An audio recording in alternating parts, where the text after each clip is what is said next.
JT.fr, fournisseur officiel de football. Salut à toutes et à tous et bienvenue dans ce nouveau JT Foot Mercato. Comme vous le savez, le mercato d'hiver est assez particulier. La plupart des clubs en profitent pour faire des ajustements pour pallier à des blessures ou en raison de la CAN qui se déroulera du 13 janvier au 11 février. Si les attaquants sont souvent les vedettes de cette période, cette fois-ci ce sont les défenseurs que l'Europe s'arrache. Au PSG, pas moins de 2 renforts dans ce secteur sont recherchés. Le club parisien multiplie les pistes et selon nos informations, la dernière en date mène à Diego Llorente, défenseur de l'AS Roma. Âgé de 30 ans, l'Espagnol lié à Leeds jusqu'en 2026 et prêté au Giallorossi depuis janvier 2023. Cependant, José Mourinho ne serait pas contre l'idée de s'en séparer dès cet hiver. De plus, il convient de rappeler que Llorente est un élément que connaît bien Luis Enrique puisque le coach du PSG l'a eu sous ses ordres lorsqu'il était le boss de la Roja. Le coach parisien a d'ailleurs validé son profil. Il s'agit en tout cas de la piste la plus chaude du moment, même si nous pouvons également vous affirmer qu'une autre piste plus sexy a été étudiée. Dayot Upamecano a ainsi été approché, mais un départ du français cet hiver est quasiment impossible. Tout comme pour Joshua Kimmich qui lui aussi a été contacté par Paris.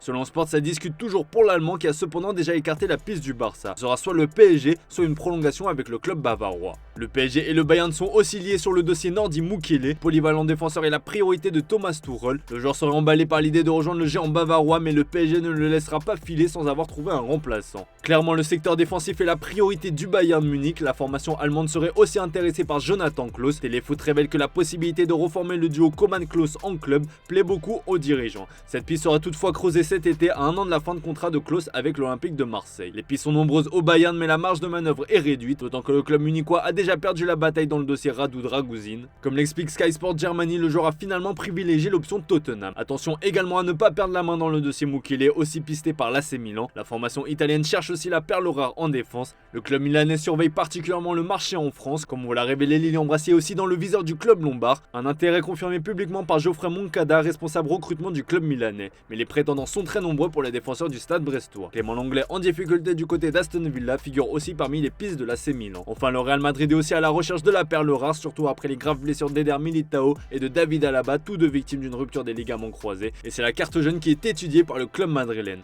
D'après le Daily Mail, Jarrad Braithwaite plaît beaucoup dans la capitale espagnole. Le joueur de 21 ans qui évolue à Everton est une cible pour cet été 2024. Le quotidien AS explique aussi que le Real en pince pour Juan Lu, le crack de Séville. Le joueur de 20 ans a une clause libératoire de 20 millions d'euros. Bref, tout ce bon monde a du pain sur la planche pour trouver le joueur idéal en défense. Attention à ne pas se marcher sur les pieds. Dans l'actu du jour, le Real Madrid fait souvent les gros titres ces temps-ci, surtout depuis que la presse espagnole annonce que le club madrilène veut Kylian Mbappé et Erling Haaland. Et on commence avec les dernières infos concernant le français. Si le président du Paris Saint-Germain, Nasser Al-Khelaifi, a expliqué hier rester confiant quant à la prolongation de sa star, selon nos infos, l'attaquant de 25 ans a déjà dit oui au Real Madrid. Mais dans la capitale espagnole, on semble avoir appris des erreurs du passé, ce qui explique le silence vis-à-vis de toutes les informations concernant ce dernier. Même au sein du vestiaire, le sujet Mbappé reste tabou. Selon nos informations, les membres de l'équipe madrilène n'évoquent pas entre son cas et sa possible venue dans la capitale espagnole. C'est un non-sujet, nous a-t-on confié. Une autre source interne au vestiaire nous a également avoué que le peu de joueurs qui ont évoqué ce dossier estiment que l'attaquant français ne viendra pas à Madrid. Preuve qu'ils ne sont pas au courant de l'avancée du dossier ou une façon de se protéger. En ce qui concerne le cyborg norvégien, le journal AS a rappelé qu'au moment de sa signature à Manchester City, Haaland a négocié une clause de départ fixée à 200 millions d'euros en 2024. Selon le média, ce chiffre est valable pour les clubs anglais,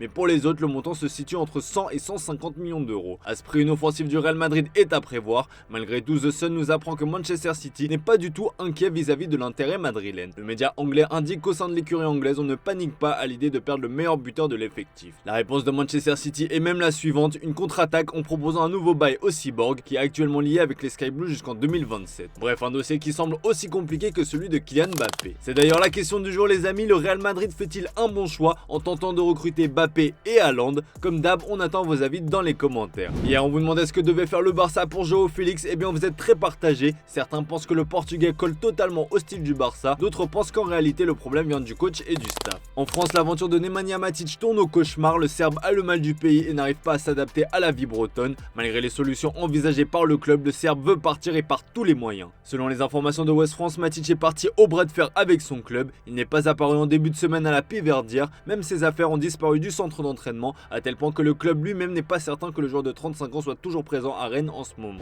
Une photo du joueur à la gare circule d'ailleurs sur les réseaux sociaux. Matic veut quitter Rennes pour l'Olympique Lyonnais, mais le club breton bloque son départ, ce qui a le don d'agacer l'intéressé. Dans ces conditions, West France en tire une conclusion. L'international serbe est prêt à tout pour mettre un terme à son aventure rennaise, même à la menace de mettre fin à sa carrière si les choses n'évoluaient pas dans son sens. D'après l'équipe, le directeur technique Florian Maurice commence à se faire une raison et explore plusieurs pistes, dont celle menant à Pirlis Melou. Auteur d'une première partie de saison XXL, le milieu de 30 ans ne sera pas simple à déloger, encore plus après sa récente prolongation jusqu'en 2027 avec le Stade brestois. En Italie, le torchon brûle entre Victor Osimhen et le clan Kvaratskhelia. Alors que le duo a porté le Napoli vers un sacre historique l'an dernier, les deux hommes peinent cette saison à performer de nouveau ensemble, voire même individuellement. Et pour ne rien arranger, l'agent du Géorgien a mis de l'huile sur le feu en se permettant une déclaration osée sur l'avenir de Victor Osimhen. Osimhen a signé un nouveau contrat, mais pensez-vous vraiment qu'il jouera à Naples pendant toute sa carrière? Je le dis maintenant, il ira en Arabie Saoudite cet été. Naples a augmenté le contrat d'Osimhen, mais Kvisha n'accepterait pas un transfert en Arabie Saoudite même si on lui offrait 1 milliard d'euros. Il accepterait probablement de jouer pour le Real Madrid, le Bayern Munich, Barcelone ou Manchester City.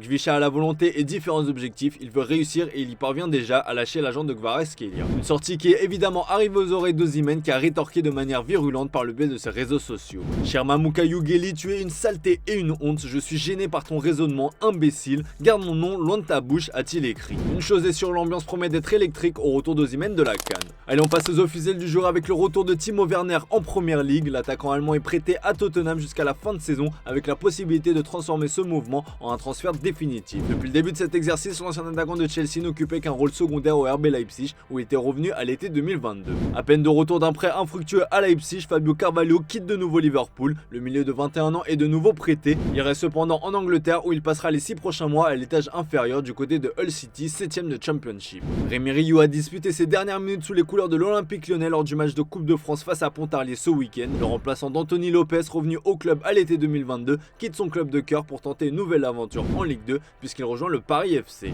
Annoncé sur les tablettes de l'Olympique de Marseille pour renforcer son entrejeu, Lucien Agoumé a finalement choisi le Séville FC. Il est prêté avec option d'achat au club andalou. A noter que le milieu de terrain de 21 ans est encore sous contrat avec l'Inter jusqu'en 2025. Le Beşiktaş a annoncé l'arrivée d'une recrue à coût zéro, le latéral droit norvégien Jonas Svensson qui arrive en provenance de l'Adana Demirspor. International aux 23 sélections, s'engage avec les Aigles Noirs jusqu'en juin 2026.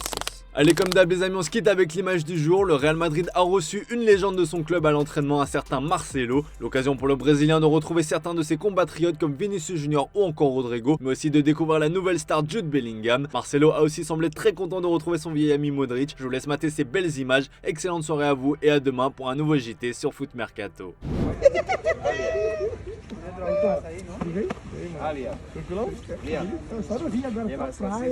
Hey, Bellingham. How are you? Good. Good. You see me? Don't cry. Don't cry. You enjoy, eh? A lot. Oh.